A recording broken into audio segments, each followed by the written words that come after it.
separation anxiety can be a really tough thing. It can really throw a spanner in the works. So what age does this usually happen? What can we do during this time? And how can we foster some really good sleep habits, even though our little ones are going through this tricky developmental stage? Today, I'm answering your sleep question.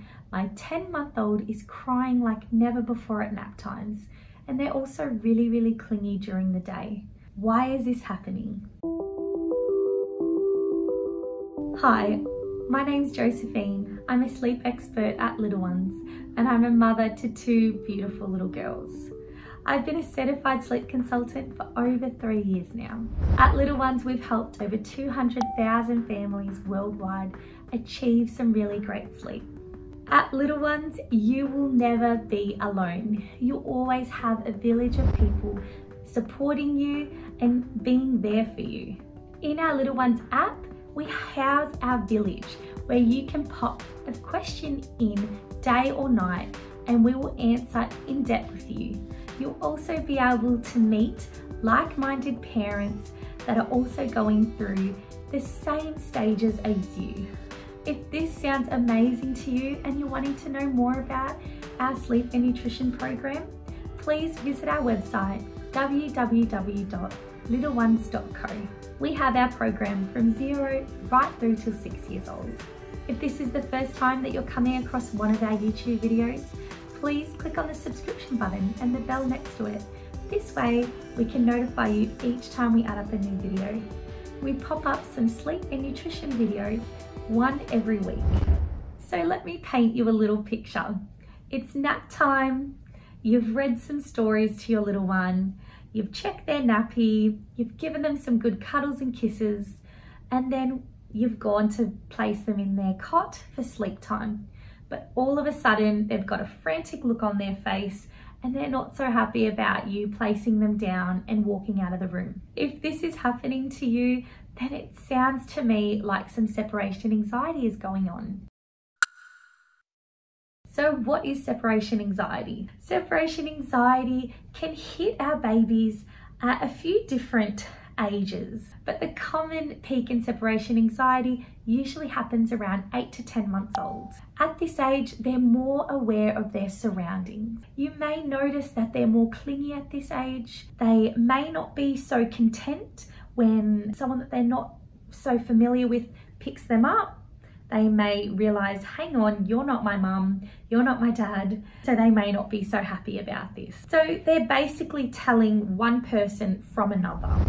Also, at this 8 to 10 month age bracket, they also have a really good grasp of their routine too.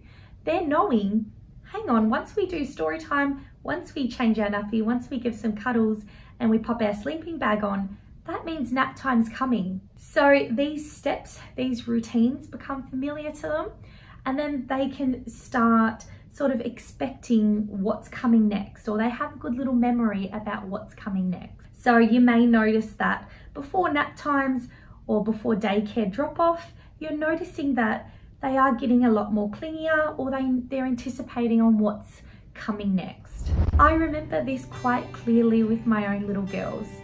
I remember the first time I had placed my little one down on her play mat and I just went off to wash the dishes or something, and she was not happy at all. It was kind of like, Mum, where are you going? Why have you left me? And she honestly didn't want me to leave her side. So in my experience, I found it really helpful to play peekaboo.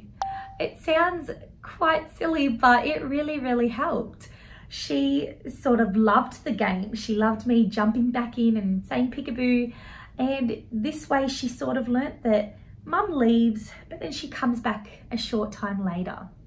So you can always try this for your little one and see how well they respond, and see if this helps this separation anxiety, because you're teaching your little one that I may leave for a short period of time, but I always come back.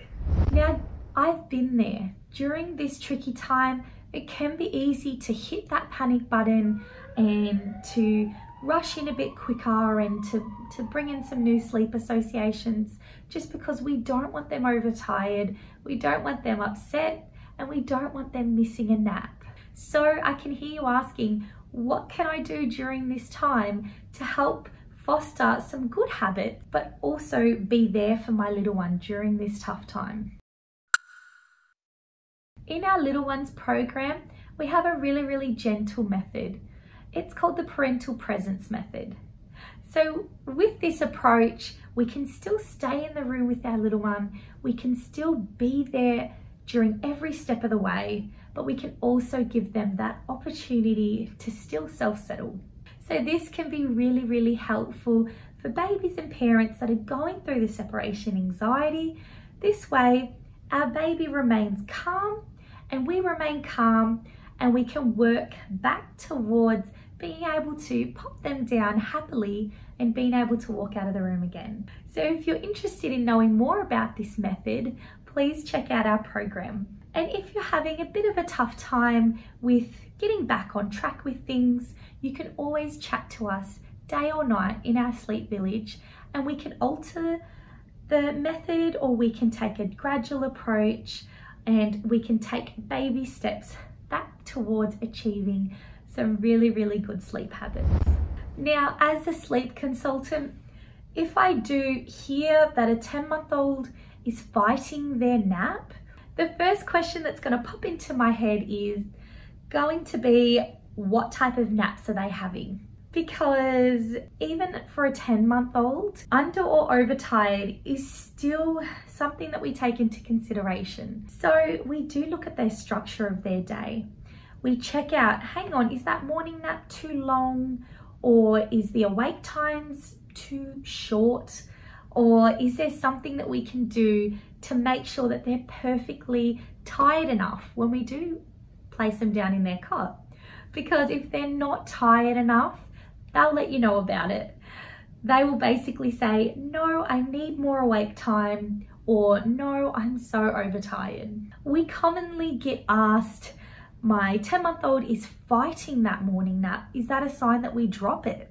And no, it's most likely just this separation anxiety period that we're talking about here.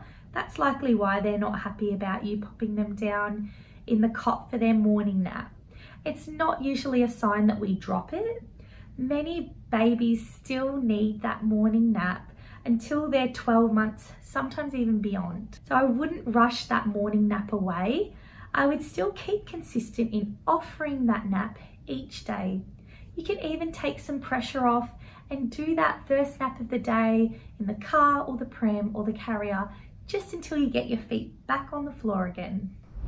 So in summary, at 10 months old, nap-wise, we do still want 2 naps. We want a nice short morning nap and a nice long midday nap. Because 1 nap at this age might mean that your little one's overtired and that's why they're fighting sleep. So we still want 2 naps at this age. I really hope that you enjoyed this video. Separation anxiety, as tough as it can be, it's actually a positive thing. It's all very normal and a healthy part of development. It's just a sign that your little one has created a very strong bond with you. This will pass. You've got this. I'll catch you again next time. Bye for now.